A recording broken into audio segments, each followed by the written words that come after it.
not received any complaint about ragging for the past 2 years. But we require cooperation from the junior students also. We have an anti-ragging team set up, and we are taking various measures. You will see on the notice boards the anti-ragging helpline, the phone line to call if you are facing any issues, etc. There are certain techniques we follow. The first technique is isolation. That is, we isolate second years students from the first years, the bachelor's degree students. Even if you have your relatives or friends studying in second year, just avoid them. It's a very simple thing. We don't want people to be misunderstood as ragging somebody else. So we are going to tell the second years not to talk to the first years. I know it's a bit drastic, but this has worked. We practice isolation for at least one semester or so. We practice isolation.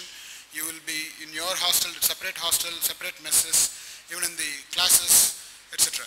The second thing we do is we have a proctor system, which Director of Student Welfare already mentioned to you. There will be a faculty member assigned. There will be like 10 to 15 students assigned to a proctor.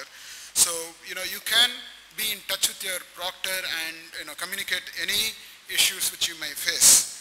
We also have introduced last year what we call as the Big Brother, Big Sister system, where we try to pair up a final year student, a fourth year BTech student with the first year students. So they can guide you. Students listen to students more than students listening to faculty members. So we have formed that system also, so you can ask your doubts from not your second year seniors but your fourth year seniors. So those systems seem to be working very well, so we want to continue that tradition. And the other appeal to first years is that keep a low profile. Whether it comes here, don't provoke your seniors. Because of all the security and all the methods we provide. Last year we received some complaints from second year students, sir, this first year students are posing off and trying to provoke us. That's very wrong. We are trying to form a system here where we want an amicable atmosphere, etc. So keep a low profile. Don't be noisy. Don't wear flashy clothes. You know what I mean by keeping a low profile. Go in a group. Things like that. So anyhow, we are here to help. If you have any problems, we are going to put up all the phone lines available, especially of the Director of Students Welfare, and the warden's phone numbers, cell phone numbers will be available. You can call them. And the key thing is we want you to have an excellent atmosphere to study and grow. The other thing which I wanted to also mention about is, I think already Pro VC started talking about the tiger hunting issue. I want you to stay focused. In the US, they use a sports terminology. Keep the eye on the ball. When you play the game, keep the eye on the ball. Don't move away. So, remember that throughout your years here, keep the eye on the ball. The ball is your goal should be achieved. Your academic goal, or you are a sports person, whatever, your goal should be achieved. Don't get distracted. There will be peer pressure. You're all teenagers. There will be peer pressure. People might come and say, let's go for a smoke. I'll teach you how to smoke.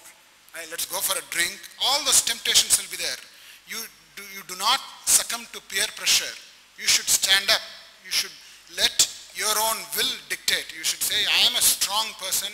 I can overcome this. I am not going to get into any of the bad habits, and I'm going to stay strong. So, such kind of habits, you should develop, and make sure you stay strong. There was another case which I wanted to mention. There was a couple of years ago, a student, he tried to kill himself in the hostel. We were shocked, and I called him and I asked him. He said, sir, I was in love with a girl, and that girl came and tied Rocky on my Rocky day. So that's the end of my life. Can you be any more stupid than that? Can you be any more stupid than that?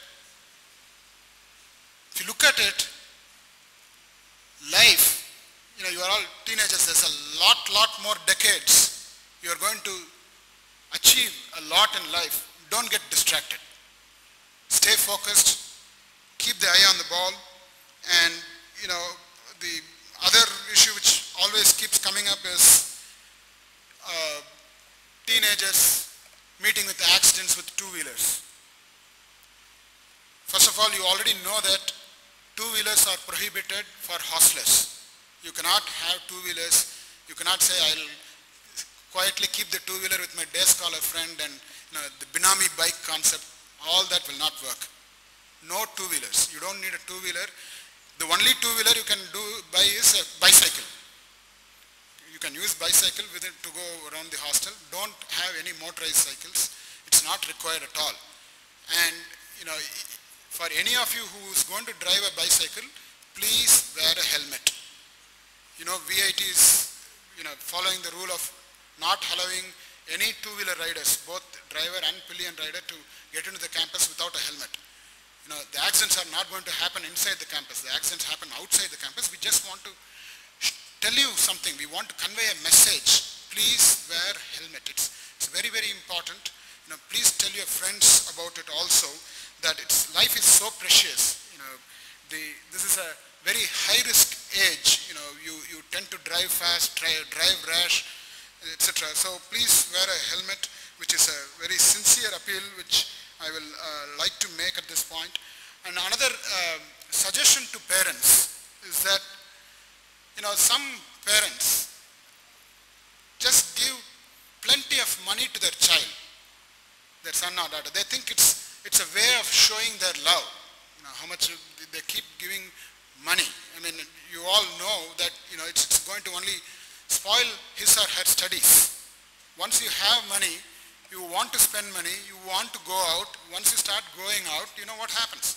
You get distracted.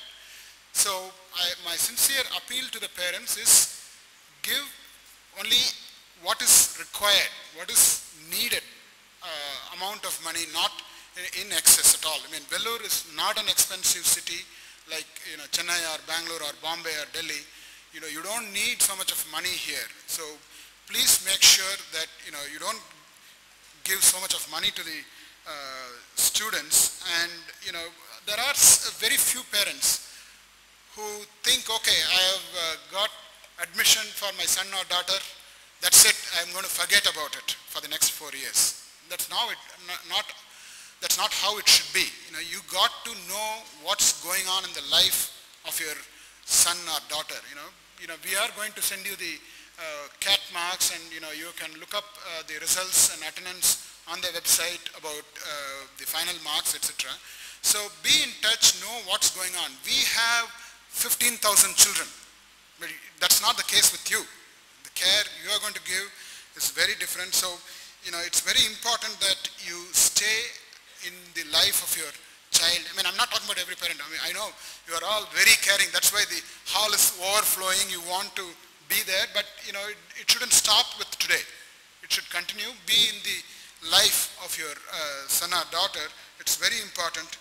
And I know I'm taking a lot of time. I'm always available. My email address is sekar, S-E-K-A-R @vit.ac.in. The email address is available on the website. We have a very student-friendly campus, and we want to continue to improve the student-friendly image we have. VIT is a student-centered university, so we want to continue to improve the student-friendly image we have. I personally meet the student council members along with the director of students welfare every Thursday evening. We get to know a lot of student issues. Every decision we make, major decision, we run it by the students. We get their viewpoint and make the changes. So, you are here in one of the best institutions of the country. Please make full use of it. Please do remember, keep the eye on the ball.